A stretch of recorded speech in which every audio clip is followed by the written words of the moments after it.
Working locally and reaching out internationally, we are a creative, compassionate community. Our heart is to develop relationship wherever we can.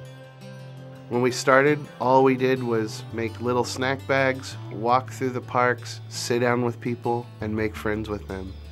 Through that, lives have changed, and we're doing the same thing now, taking simple gifts like food, taking our ears to listen, taking our eyes to see, words of comfort and encouragement and prayers, and we offer those to people who desperately need them. A great example of being more than just a bread ministry is our friend Arlie, my friend Arlie. It was through friendship that Arlie began to open his heart up to God. These people treated me like family.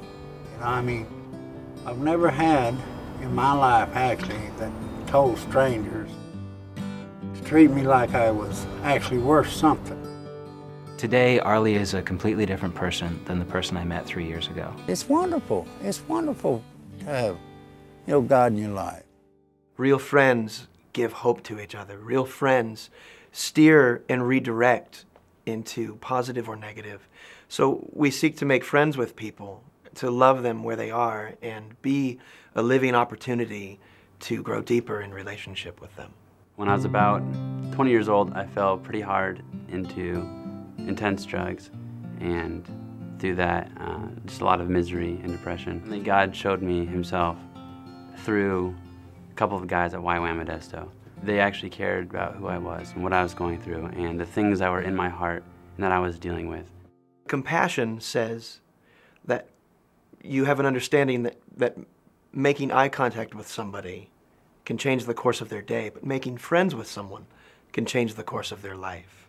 And it not only blesses them and works deep in their heart to change the way they see God, the way they see themselves, the way they see their future, but it also changes you as the giver. You become the recipient. There's a particular group of kids that live on Hatch Road here in Modesto that we're really fond of.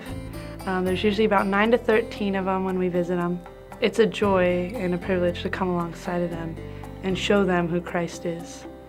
They've heard about him, they've heard about church, they've heard about Jesus dying, but they need to see it. Their homes are not filled with joy, they're not filled with the love of Christ. They know that I care, they know that we care.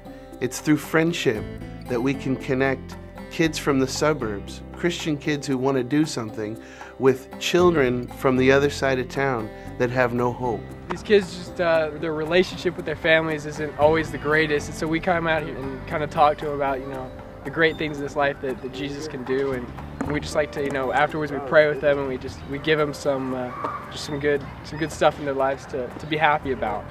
I know that these kids go through a lot when they're at home, and if I can come out here and run around and feel like a kid again, then I know that they get that too, and I think that's important for them. I think it's kind of the least that we can do to share our time and come share some of those blessings that he gave us with all the kids out here. For them to know that there are really good role models out here, and for them to know that we love Jesus and we actually have stable lives will maybe help them when they're older. Thank you, God, for a good day. Amen and happy.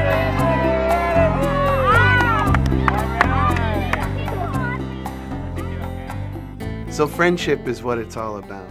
It's about developing relationships, building community, not just with the poor of our city, but with everyone, and creating opportunities for all those people to come together and find out that they're not very different after all.